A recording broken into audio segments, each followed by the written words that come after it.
Mengapa kolaborasi menjadi kunci? Di era financial technology yang dinamis, persaingan di sektor perbankan semakin ketat.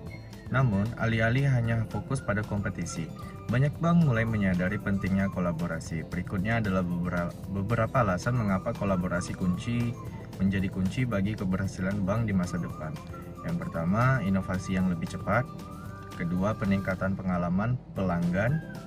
Yang ketiga, peningkatan efisiensi biaya. Keempat, peningkatan jangkauan pasar. Dan peningkatan ketahanan. Contohnya seperti open banking. Inisiatif open banking memungkinkan bank untuk berbagi data dengan pihak ketiga secara aman.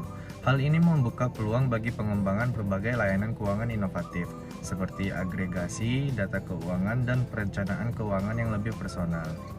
Lalu selanjutnya, mengapa kepatuhan global sangat penting dalam fintech? Dalam era digital yang semakin terglobalisasi, industri finansial teknologi tumbuh pesat. Namun, di balik inovasi yang pesat, terdapat tantangan kompleks yang harus dihadapi. Salah satunya adalah kepatuhan terhadap regulasi global. Kepatuhan ini menjadi kunci bagi perusahaan fintech untuk membangun kepercayaan, mencegah risiko, meningkatkan stabilitas, dan membuka pasar global. Aspek-aspek kepatuhan global dalam fintech yaitu seperti anti pencucian uang, perlindungan data, cyber security, perpajakan. Lalu materi pinjaman modal di abad 21. Pinjaman modal di abad 21, transformasi digital dan aksesibilitas yang lebih luas. Dunia pinjaman telah mengalami transformasi yang signifikan di abad 21, terutama didorong oleh kemajuan teknologi digital. Jika dulu proses pengajuan pinjaman memakan waktu berhari-hari bahkan berminggu-minggu, kini prosesnya bisa dilakukan secara online dalam hitungan menit. Karakteristik pinjaman abad 21 seperti digitalisasi, aksesibilitas, personalisasi, lalu kecepatan, produk yang beragam, dan kolaborasi. Pinjaman online, peer-to-peer lending, adalah platform online yang menghubungkan memberi pinjaman individu atau institusi dengan peminjaman secara langsung. Seperti pinjaman mikro, pinjaman dalam jumlah kecil yang ditunjukkan oleh usaha mikro dan kecil, lalu pinjaman modal kerja, dan kredit tanpa agunan, dan pinjaman investasi. Inovasi besar berikutnya di financial technology seperti identitas digital sebagai kunci. Identitas digital masa depan transaksi keuangan. Seiring dengan perkembangan teknologi, industri finansial terus berinovasi untuk memberikan layanan yang lebih cepat, aman, dan personal. Salah satu inovasi besar yang sedang digarap saat ini adalah identitas digital. Konsep ini menjanjikan transformasi mendalam dalam cara kita melakukan transaksi keuangan, verifikasi identitas, dan mengakses layanan finansial. Lalu selanjutnya, apa itu identitas digital? Identitas digital adalah representasi digital dari identitas seseorang atau entitas.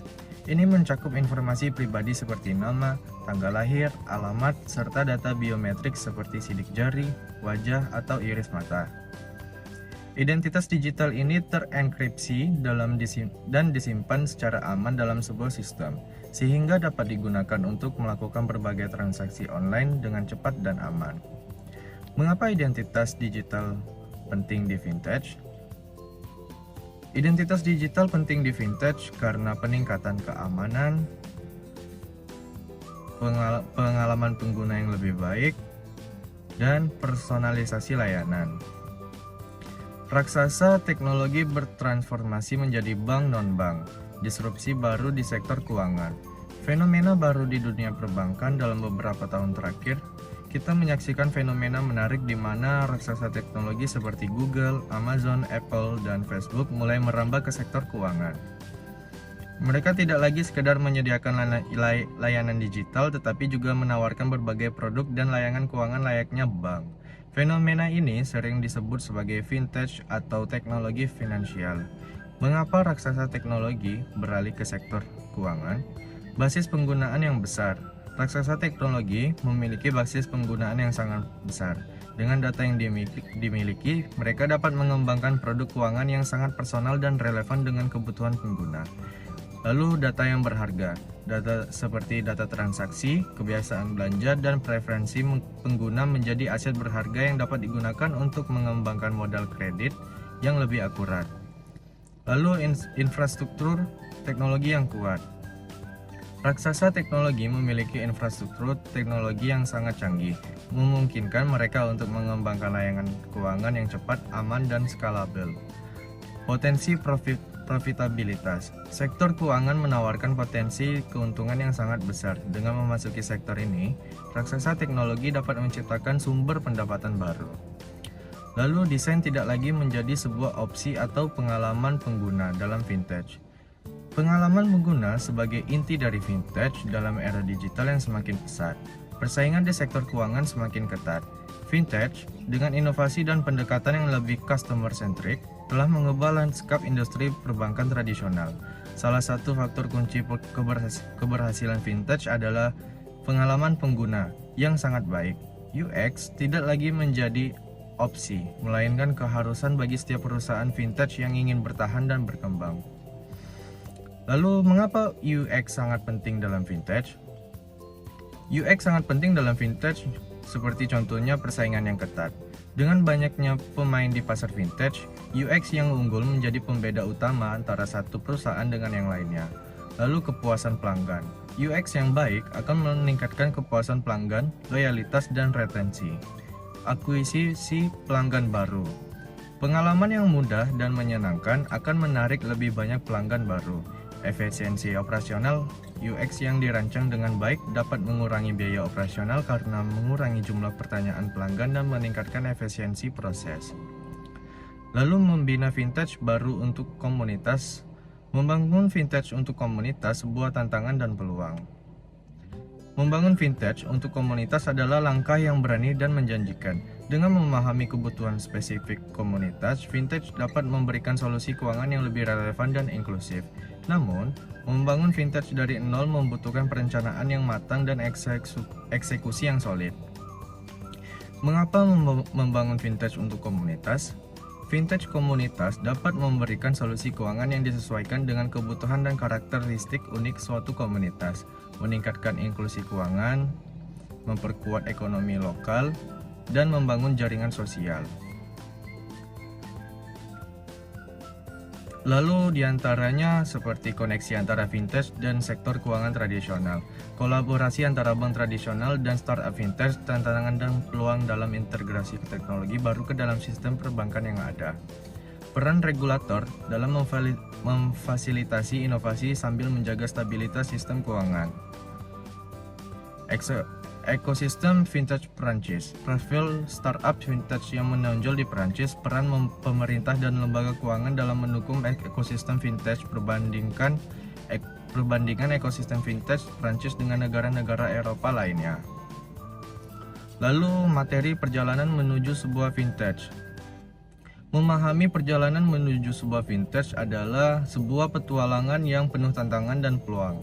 Ini melibatkan proses transformasi ide menjadi kenyataan, membangun tim yang solid, mengembangkan produk yang inovatif, dan menghadapinya dengan persaingan yang ketat. Tahapan perjalanan menuju sebuah vintage yaitu seperti ide dan validasi, menemukan masalah, identifikasi masalah nyata dalam sektor keuangan yang dapat dipecahkan oleh sebuah teknologi, lalu validasi pasar.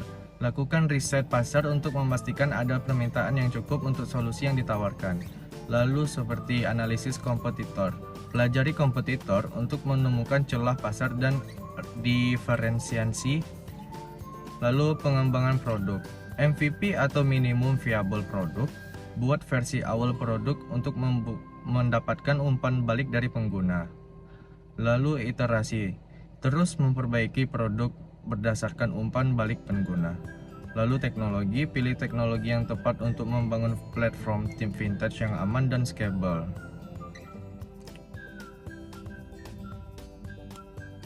Luxembourg sebagai pusat fintech masa depan.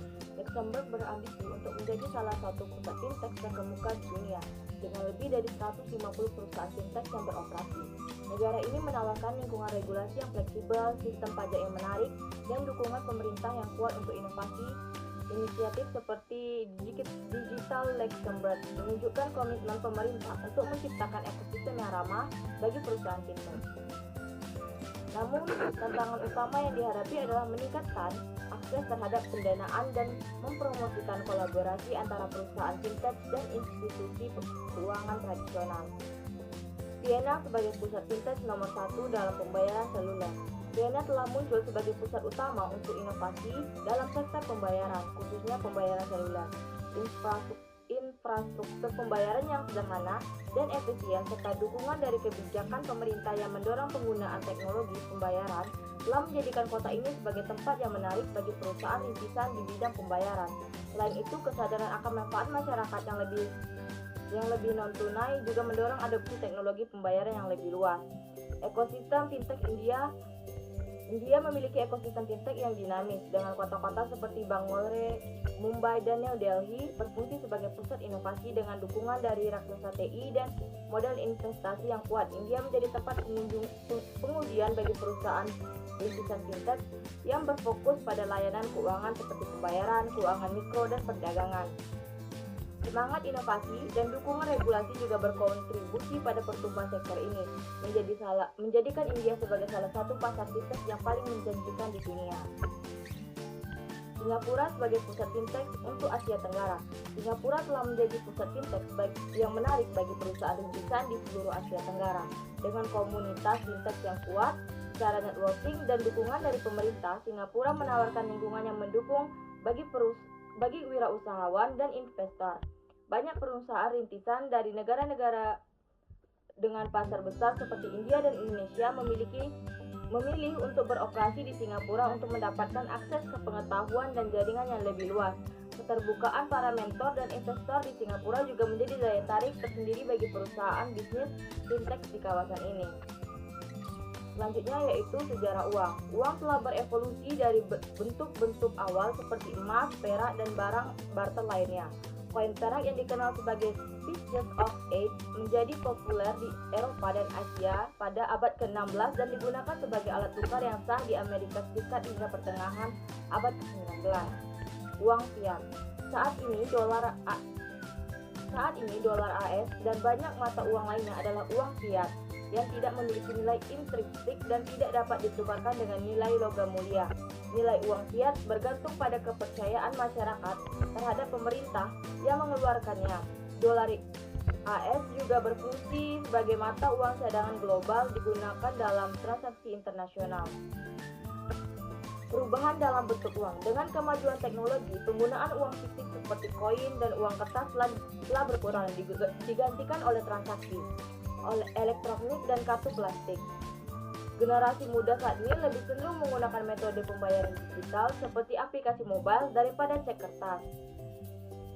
Peran uang dalam ekonomi. Uang berfungsi sebagai alat tukar yang memfasilitasi transaksi suatu akun yang memungkinkan penetapan harga barang dan jasa serta penyimpanan kekayaan yang memungkinkan individu untuk menunda pengeluaran dan menginvestasikannya modal untuk tujuan ekonomi yang lebih produktif. Mana uang diukur? Uang diukur dalam beberapa kategori oleh Federal Reserve yang mencakup monetary base, uang tunai, total uang yang beredar ditambah saldo cadangan bank di Federal Reserve. M1 mencakup uang tunai simpanan yang dapat ditarik kapan saja. M2 termasuk M1 ditambah simpanan tabungan, deposito berjangka, dan saham reksadana pasar uang. M2 memberikan gambaran yang lebih luas tentang total uang yang tersedia dalam ekonomi. Trends in non-cash payment. Tren pembayaran non-tunai menunjukkan pertumbuhan yang signifikan dalam penggunaan metode pembayaran elektronik. Dari 2012 hingga 2015, pembayaran dengan kartu debit dan kredit meningkat, sementara pembayaran dengan cek mengalami penurunan. Debit card menjadi metode pembayaran yang paling banyak digunakan dalam jumlah transaksi, diikuti oleh kartu kredit dan ACH atau Automated Clearing House. Pertumbuhan ini mencerminkan pergeseran menuju sistem pembayaran yang lebih efisien dan cepat. Yang ketiga ada financial system plumbing, how credit cards work.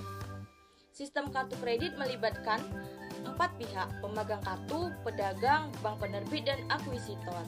Ketika pemegang kartu melakukan pembelian, transaksi dikirim untuk otorisasi ke bank penerbit. Setelah disetujui, bank meneruskan pembayaran ke akuisitor yang kemudian membayar pedagang. Proses ini melibatkan biaya seperti biaya interchange dan diskon rate yang dapat mempengaruhi harga barang dan jasa bagi konsumen. Keempat, ada Financial System Plumbing, the ACH. ACH adalah jaringan elektronik yang memproses transaksi keuangan antara lembaga keuangan. Didirikan pada tahun 1974, ACH menangani miliaran transaksi setiap tahun, termasuk setoran gaji dan pembayaran tagihan. Prosesnya melibatkan pengiriman entry ACH dari ODFI atau Organizing Depository Financial Institution ke ACH operator yang kemudian mengarahkan transaksi ke RDFI atau Receiving Depository Financial Institution untuk penyelesaiannya. Yang kelima, how the ACH Network and ACH Payment System work. Sistem ACH berfungsi dengan cara berikut. Yang pertama, inisiasi. Originator menginisiasi transaksi. Yang kedua, pengiriman. ODFI mengirimkan entry ACH ke ACH operator. Selanjutnya ada pemrosesan. ACH operator memproses dan mengarahkan transaksi ke RDFI. Selanjutnya ada penyelesaian. RDFI mendebit atau mengkredit akun penerima transaksi biasanya diselesaikan dalam 1 hari kerja dengan opsi untuk memprosesan pada hari yang sama. Sistem ini menawarkan efisiensi dan biaya rendah, menjadikan pemilihan populer untuk berbagai jenis pembayaran. Baik, saya Dia Julianti akan menjelaskan tentang vintage application.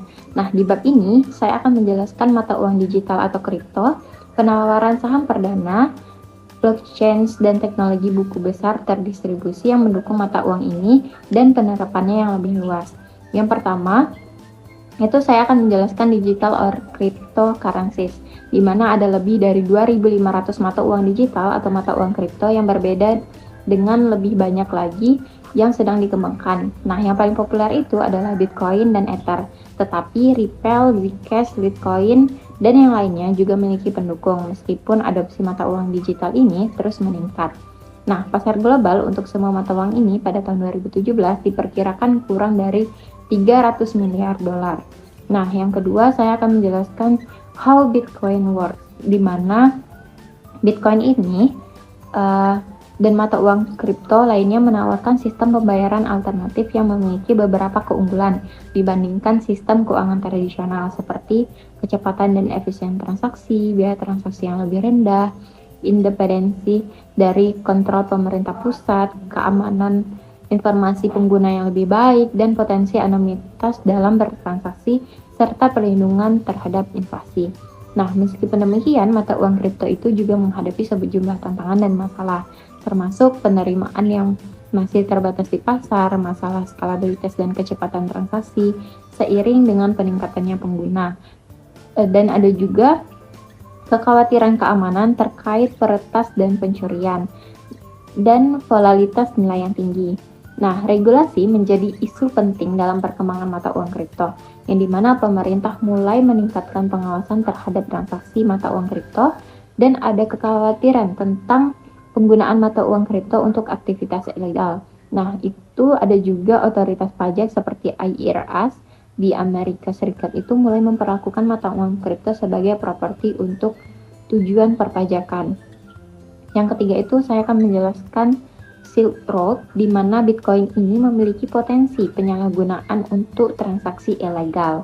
Nah, Silk Road ini juga merupakan contoh nyata penyalahgunaan teknologi cryptocurrency, di mana pasar online ilegal yang didirikan pada tahun 2011 oleh Ross Ulbricht ini beroperasi di web gelap atau dark web. Nah, perbedaan antara web gelap sama deep web itu, di mana dark web itu bagian internet terenkripsi yang sulit diakses, sering digunakan untuk aktivitas ilegal seperti penjualan senjata, obat-obatan, dan pencucian uang. Nah, sedangkan Deep Web itu bagian internet yang tidak terindeks oleh mesin pencari umum, tapi masih bisa diakses dengan alat khusus. Nah, dengan penjelasan ini, menekankan bahwa teknologi yang dirancang untuk privasi dan keamanan seperti Bitcoin dan Dark Web juga dapat disalahgunakan untuk aktivitas ilegal, menimbulkan tantangan bagi penegak hukum dan regulator. Nah, yang kelima itu ada Bitcoin in China, di mana penggunaan mata uang kripto itu, terutama Bitcoin, didorong oleh keinginan untuk menghindari pengawasan pemerintah terhadap pergerakan uang. Nah, fitur anonimitas dan kemudahan transaksi lintas batas membuat Bitcoin menjadi pilihan menarik bagi mereka yang ingin memindahkan kekayaan tanpa terkendali oleh regulasi perbankan tradisional, di mana dominasi Cina yang sempat mendominasi pasar kripto kemudian menurun drastis akibat tindakan keras pemerintah, di mana pemerintah China khawatir dengan potensi risiko yang ditimbulkan oleh volatilitas harga Bitcoin dan aktivitas ilegal, seperti pencucian uang itu tadi. Akibatnya, negara-negara lain seperti Jepang dan Amerika Serikat mengambil alih peran sebagai pusat perdagangan kripto, di mana pergeseran ini menunjukkan bahwa pasar kripto sangat dinamis dan dipengaruhi oleh berbagai faktor, terutama kebijakan pemerintah masing-masing negara. Meskipun begitu, minat terhadap mata uang kripto terus meningkat. Nah, yang keenam itu ada Bitcoin in Venezuela. Krisis ekonomi di Venezuela itu semakin parah akibat anjloknya harga minyak, telah mendorong masyarakat menjadi alternatif keuangan. Nah, Bitcoin dengan sifatnya yang tahan terhadap inflasi dan terdesentralisasi muncul sebagai salah satu solusi. Bitcoin ini telah menjadi fenomena menarik di tengah krisis Venezuela, di mana ia menawarkan harapan bagi masyarakat yang terdampak inflasi dan kelangkaan barang. Namun, adopsi Bitcoin itu juga membawa tantangan tersendiri, baik dari segi teknis, etika, maupun regulasi. Nah, inti dari Venezuela ini tadi memberikan pelajaran berharga tentang bagaimana teknologi blockchain itu, khususnya Bitcoin, dapat berperan dalam situasi krisis ekonomi, namun penting untuk melihat fenomena ini secara komprehensif dengan mempertimbangkan berbagai aspek, termasuk ekonomi sosial dan lingkungan. Yang keenam itu ada Bank of England, di mana CBD ini merupakan inovasi yang menjanjikan dalam dunia keuangan, namun penerapannya membutuhkan perencanaan yang matang dan kolaborasi yang kuat antara berbagai pihak terkait, termasuk bank sentral, pemerintah, dan sektor swasta. Yang ketujuh itu ada Initial Coin Offering. ICO adalah metode penggalangan dana yang inovatif di dunia kripto. Konsepnya itu mirip dengan IPO, di mana di pasar saham namun dengan menggunakan token digital sebagai alat tukar. Nah, ICO itu menawarkan potensi besar untuk mendanai proyek-proyek inovatif, namun juga memberikan risiko yang signifikan. Regulasi yang jelas dan tegas sangat diperlukan untuk melindungi investor dan memastikan pertumbuhan yang berkelanjutan dari industri. Nah, yang ketujuh itu membahas tentang blockchain, a form of distributed ledger technology, di mana teknologi blockchain itu adalah sebuah sistem pencatatan yang terdesentralisasi, transparan, dan aman. Nah, setiap transaksinya yang terjadi akan dicatat dalam sebuah blok, kemudian dihubungkan dengan blok-blok sebelumnya, membentuk rantai yang sulit untuk diubah dan diretas. Teknologi blockchain ini merupakan memiliki potensi yang sangat besar untuk mengubah berbagai sektor industri, namun masih banyak tantangan yang perlu diatasi sebelum teknologi dapat diadopsi secara luas. Kemudian yang terakhir itu ada BIS, di mana Digital Ledger Technology. Nah, intinya laporan Bank for International Settlements itu atau BIS pada Februari 2017 itu memberikan pandangan yang komprehensif mengenai potensi dan tantangan distributed ledger technology atau DLT, terutama dalam konteks sistem pembayaran, clearing, dan penyelesaian.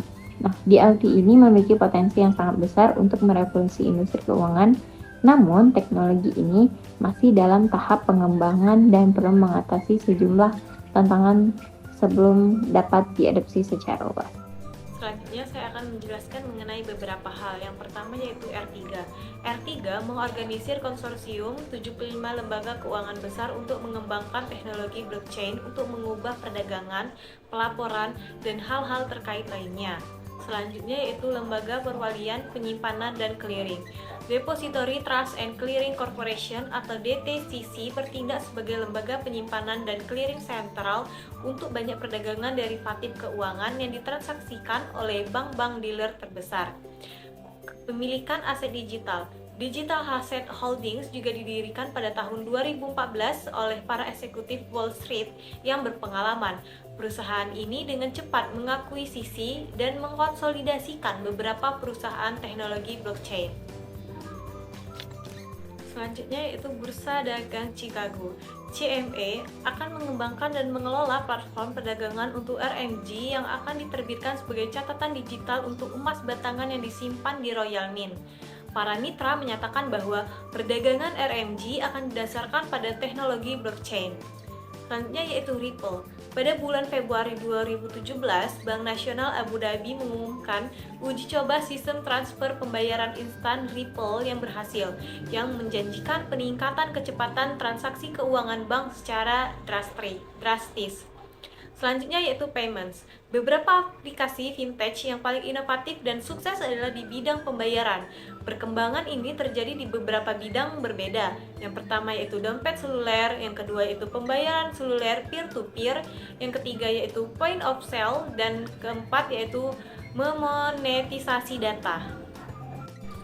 Adyen. Layanan ini mendukung pembelian melalui ponsel dan dalam aplikasi menggunakan kartu kredit, dompet ponsel, dan metode pembayaran lokal. Perusahaan dapat mengelola pembelian melalui ponsel, online, dan di dalam toko dalam satu layanan terpadu. Selanjutnya yaitu Apple Pay. Apple Pay adalah layanan pembayaran dan dompet seluler yang dapat digunakan dengan berbagai perangkat bermerek Apple seperti iPhone, iPad, Mac, dan Apple Watch. Kartu kredit dan bentuk pembayaran lainnya dapat ditambahkan ke dompet dengan mengetik informasi atau dengan mengambil foto kartu atau melalui akun iTunes pengguna. Selanjutnya yaitu Square. Square menawarkan pembaca kartu kredit seluler yang memudahkan pengecer kecil hingga menengah menerima pembayaran dengan menggesek kartu magnetik, chip atau NFC atau Near File Communication, memungkinkan komunikasi antara ponsel dan terminal pembayaran. Selanjutnya yaitu Stripe. Stripe membangun serangkaian produk perangkat lunak untuk mengkoordinasikan situs web dan aplikasi yang memungkinkan perusahaan e-commerce baru untuk mengakses layanan pembayaran dan berfungsi dalam hitungan menit. Produk mereka digunakan dalam layanan berlangganan, pasar sesuai permintaan, toko e-commerce, dan platform crowdfunding. Baiklah, saya akan menjelaskan mengenai lembaga keuangan dan evolusinya. Nah, sebelum kita masuk ke lembaga keuangan dan evolusinya, kita harus ketahui dulu bahwasanya lembaga keuangan di Indonesia terbagi menjadi dua jenis, yaitu lembaga keuangan bank dan non-bank. Nah, lembaga keuangan bank di Indonesia meliputi bank umum, bank pengkreditan rakyat atau BPR, bank umum syariah, dan bank pembiayaan rakyat syariah atau BPRS. Nah, yang kedua, lembaga keuangan itu terus berevolusi merespon perubahan teknologi dan preferensi konsumen. Bank tertua yang masih ada saat ini itu berdiri sejak 1472. Nah, masuk ke peran penting lembaga keuangan. Nah, peran penting lembaga keuangan ini yang pertama itu menjembatani pihak yang memiliki kelebihan dana dengan yang membutuhkan modal. Yang kedua, mengatasi masalah asimetri informasi, seleksi merugikan, dan bahaya moral. Dan yang ketiga, menyediakan fungsi intermediasi, pembayaran, keamanan, diversifikasi, dan efisiensi informasi. Masuk ke layanan bank komersial. Nah, kita ketahui dulu bahwasannya bank komersial adalah lembaga keuangan yang menyediakan berbagai layanan perbankan dan keuangan kepada masyarakat dan bisnis. Nah, layanan bank komersial ini dia menawarkan berbagai produk seperti rekening tabungan, pinjaman, kartu kredit, dan lain-lain. Terus dia melayani nasabah individu dan institusi, serta menghadapi berbagai risiko seperti risiko kredit, suku bunga, perdagangan, dan operasional. Yang keempat, kita masuk ke regulasi perbankan. Nah, di dalam perbankan itu ada yang namanya regulator. Bank komersial ini diawasi ketat oleh regulator negara bagian dan federal. Simpanan dijamin oleh FDIC atau FDIC. Dan yang ketiga, tunduk pada aturan Federal Reserve, OCC, dan FDIC. Nah, yang kelima itu ada bank investasi. Ini membantu perusahaan dan pemerintah menggalang dana. Dan yang kedua, menyediakan layanan seperti penawaran umum efek, merger dan akuisisi, dan lain-lain. Yang ketiga, dahulu dipisah dari bank komersial, namun pembatasan dilonggarkan pada tahun 1999. Dan yang terakhir adalah perkembangan fintech. Nah, di dalam fintech menawarkan layanan keuangan dengan format baru. Yang kedua, menantang lembaga keuangan tradisional untuk berinovasi. Dan yang ketiga, masih memerlukan beberapa bentuk intermediasi meski lebih ringan. Oke, baik. Perkenalkan, nama saya Alino. Di sini saya akan melanjutkan materi yang selanjutnya, yaitu mengenai lembaga keuangan tradisional. Yang pertama yaitu ada serikat kredit. Serikat kredit sendiri merupakan lembaga keuangan yang beranggotakan kelompok individu tertentu untuk tujuannya menghimpun dana tabungan dan menyalurkan pinjaman kepada sesama anggotanya. Lalu serikat kredit ini dimiliki dan dikelola oleh anggota sendiri. Maksudnya para memberi layanan keuangan bagi anggota, bukan untuk mencari uang. Serikat kredit ini juga memberikan akses layanan keuangan yang lebih terjangkau bagi anggota dengan tarif bunga yang biasanya itu lebih rendah dibandingkan bank-bank konvensional. Lalu anggotanya juga dapat menabung dalam berbagai rekening seperti tabungan, deposito, ataupun asuransi. Lalu kelompok yang dapat bergabung ke serikat kredit ini antara lain seperti pegawai pemerintah, anggota suatu perusahaan, atau komunitas tertentu. Serikat kredit ini diatur oleh National Credit Union Administration. Dia ini berperan sebagai pengawas kredit serikat. Simpanan anggota ini dijamin oleh asuransi sampai 250.000 US dollar per anggotanya. Di Amerika Serikat sendiri, serikat kredit ini melayani lebih dari 100 juta anggota dengan total aset mereka mencapai 1,7 triliun pada tahun 2015. Namun, pangsa pasarnya hanya sekitar 8% dibandingkan perbankan konvensional. Lalu yang kedua yaitu ada bank sentral. Bank sentral ini memiliki peran yang penting dalam sistem keuangan dan ekonomi dalam suatu negara. Di Amerika sendiri, bank sentral bernama Federal Reserve atau biasanya dipanggil The Fed. Tujuan dari The Fed sendiri adalah menjaga stabilitas harga atau mencegah terjadinya inflasi dan memaksimalkan lapangan pekerjaan yang ada. Salah satu kebijakan moneter The Fed adalah untuk menetapkan suku bunga acuan sebagai perbankan konvensional untuk mempengaruhi penawaran uang di pasar. The Fed ini juga bertindak sebagai bankir untuk bank-bank komersial. Dengan memiliki fasilitas diskon per bank, komersial bisa meminjam dana darurat kepada bank sentral ini dengan menyediakan anggaran berupa obligasi dan wesel. Selain itu, The Fed ini juga berperan sebagai bankir untuk pemerintah federal dengan memiliki dan mengelola rekening pemerintah serta menerbitkan dan menebus kembali surat-surat berharga. Di tingkat global, bank sentral berkoordinasi melalui Bank of International Settlement yang berlokasi di Swiss. Yang selanjutnya yaitu ada kebijakan moneter. Yang pertama akan kita bahas yaitu alat moneter konvensional. Pada alat moneter konvensional ini ada beberapa hal yang bisa dibahas. Yang pertama yaitu suku bunga acuan atau diskonto. Suku bunga ini merupakan alat yang penting untuk digunakan oleh bank sentral sebagai pengontrol pasokan uang di pasar serta mengarahkan suku bunga pasar. Bank sentral juga menetapkan Federal Funds Rate sebagai suku bunga acuan. Lalu yang kedua yaitu ada operasi pasar terbuka.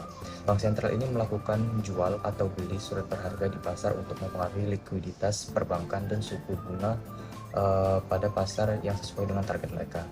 Contohnya, The Fed ini membeli atau menjual MBS dan obligasi pemerintah. Lalu yang selanjutnya ada giro wajib minimum. Ini merupakan persyaratan bagi bank komersial untuk mendapatkan sejumlah deposito dana di rekening giro mereka. Hal ini mempengaruhi kemampuan bank untuk menciptakan uang baru lewat kredit.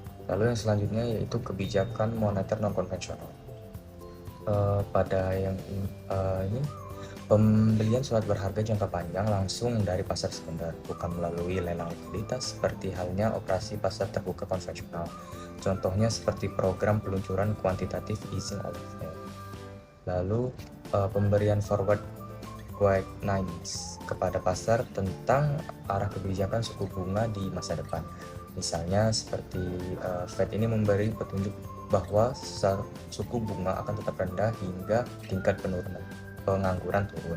Pembelian obligasi korporasi beserta surat komersial yang didukung aset untuk mendukung aliran kredit ke sektor real. Hal ini dilakukan oleh Bank Sentral Eropa dan Jepang. Oke, yang selanjutnya yaitu materi tentang shadow banking atau perantara keuangan lainnya. Shadow banking sendiri ini merupakan sistem perantara keuangan di luar bank resmi yang berperan sebagai sumber pembiayaan alternatif bagi perusahaan dan rumah tangga. Contohnya dari shadow banking ini seperti perusahaan sekuritas, reksadana pasar uang, lalu pembiayaan yang bersifat komersial seperti pemberi pinjaman otomobil. Lalu mereka ini menghimpun dana dari pasar seperti commercial paper dan mengalirkannya atau menyalurkannya kepada peminjam melalui efek-efek komersial dan juga jasa keuangan. Lalu yang selanjutnya itu inovasi historis di lembaga keuangan besar. Lembaga keuangan besar ini telah melakukan berbagai inovasi selama bertahun-tahun untuk beradaptasi dengan perkembangan ekonomi dan teknologi. Pada abad ke-17, bank-bank komersial di Eropa itu membangun jaringan cabang guna mendukung perdagangan antar negara. Di Amerika sendiri, bank-bank pertama juga mendukung perkembangan industri. Lalu pada abad ke-19, bank-bank di Amerika ini juga menerapkan prinsip manajemen ilmiah untuk meningkatkan efisiensi seiring bertambahnya dengan jumlah nasabah. Lalu pada tahun 1920-an, bank-bank besar ini mulai menawarkan rekening giro dan menginvestasikan kelebihan dana mereka ke pasar modal. Lalu pada tahun 1960-an terjadi revolusi kartu kredit yang semakin memodernkan sistem pembayaran. Serta pada tahun 1980 muncullah sebuah teknologi yang bernama ATM sebagai salah satu cikal bakal bank digital. Oke, lalu materi yang selanjutnya itu mengenai aplikasi financial technology. Pembayaran digital seperti pembayaran near kontak melalui fitur pada smartphone ini contohnya seperti pembayaran melalui aplikasi seperti GoPay, OVO, Dana, ShopeePay, dan yang lain sebagainya. Lalu aplikasi pinjaman digital ini contohnya seperti Kredivo atau Akulaku. Mereka ini memberi pinjaman fasilitas kredit secara daring melalui evaluasi data kredit seseorang secara online. Lalu yaitu ada investasi digital. Hal ini memungkinkan masyarakat untuk berinvestasi secara online pada berbagai produk melalui platform digital, contohnya seperti Ajaib, Bibit, dan TradeStation. Lalu yang selanjutnya ada asuransi digital. Mereka ini menawarkan layanan asuransi secara daring dengan pembayaran premi dan pengajuan klaim dilakukan secara digital juga. Contohnya seperti AXA, Prudential, dan Allianz. Lalu yang selanjutnya adalah wealth management digital. Mereka ini membangun, mengelola portofolio investasi dan memberikan saran keuangan melalui platform digital. Contohnya seperti Zendesk dan Bibit. Lalu yang terakhir itu adalah super app keuangan. Mereka ini mengintegrasikan berbagai layanan keuangan seperti pembayaran, pinjaman, investasi dalam satu aplikasi, misalnya seperti Gojek. Lalu yang selanjutnya ada bank digital terbagi. Yang pertama itu adalah N24 yang berlokasi di Jerman. Ini merupakan salah satu bank digital terkemuka di Eropa dengan lebih dari 7 juta nasabah yang menawarkan fitur canggih yang bisa diakses melalui smartphone. Lalu ada Bank Revolut yang terletak di Inggris. Bank ini populer karena biaya transaksi internasionalnya sangatlah rendah. Fiturnya lengkap untuk belanja, investasi, dan transaksi dengan menggunakan mata uang asing. Lalu ada Bank Chime, dia ini berlokasi di Amerika Serikat. Bank ini merupakan bank digital nomor 1 di Amerika Serikat dengan layanan gratis dan fitur keuangan sosial, serta memudahkan untuk mengirim uang melalui aplikasi mereka. Lalu yang selanjutnya ada Bank Wise yang berlokasi di Inggris. Dahulu bank ini bernama TransferWise. Bank Wise ini sendiri menawarkan biaya rendah untuk transfer antar negara. Bank Wise ini populer di kalangan PMK di luar negeri. Lalu yang selanjutnya ada Bank Monzo, dia juga terletak di Inggris. Bank digital ini sangat inovatif dengan layanan lengkap yang bisa diakses melalui smartphone, serta memungkinkan melakukan pelacakan kategori belanja hanya menggunakan tag.